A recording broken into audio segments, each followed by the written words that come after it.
लंबे लंबे दांत, खौफनाक सियाह और नीली आंखें और लंबे सियाह बाल होते हैं। ये दोनों फरिश्ते इंसान के सामने उसके एमाल के मुताबिक जाहिर होते हैं।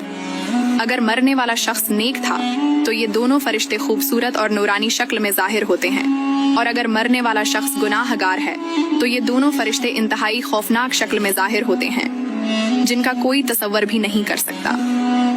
रसूल सल्लल्लाहु अलैहि वसल्लम ने इरशाद फरमाया, जब मैयत कब्र में दफन कर दी जाती है तो उसके पास नीली आंखों वाले दो फरिश्ते आते हैं। एक का नाम मुनकर और दूसरे का नाम नकीर होता है।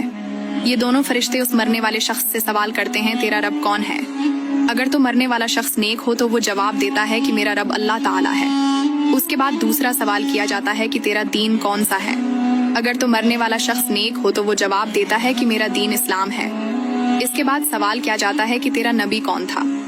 अगर तो मरने वाला शख्स नेक हो तो वो जवाब देता है कि रसूल सल्लल्लाहु अलैहि वसल्लम मेरे नबी हैं। इसके बाद उस नेक शख्स की कब्र को 70 हाथ वसी कर दिया जाता है और उसकी कब्र में जन्नत की खिड़की को खोल दिया जाता है। उसकी कब्र जन्नत के बागों में से एक बाग बन जाती है और वो कब्र नूर से भर दी जाती है।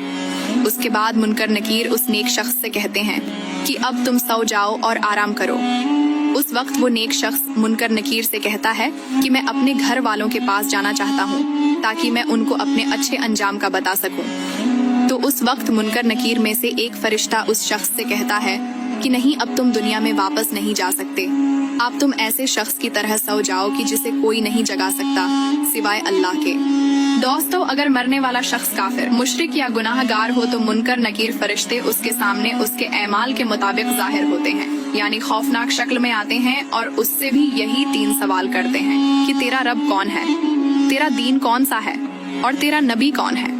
अगर तो मरने वाला शख्स काफिर, मुशरिक या गुनाहगार होता है तो वो इन सवालों के जवाब में कहता है कि मुझे उसके बारे में कुछ इल्म नहीं। इसके बाद जमीन को हुक्म दिया जाता है कि वो आपस में मिल जाए, यहाँ तक कि इस मरने वाले शख्स की पसलियां एक दूसरे के अंदर पेवस्त होकर टूट जाती हैं और उस शख्स की कब्र में जहन्नम की खिड़की को खोल दिया जाता है और उसकी कब्र को जहन्नम के गढ़ों में से एक गड्ढा बना दिया जाता है, यहाँ तक कि ये शख्स क़यामत तक इसी अजाब में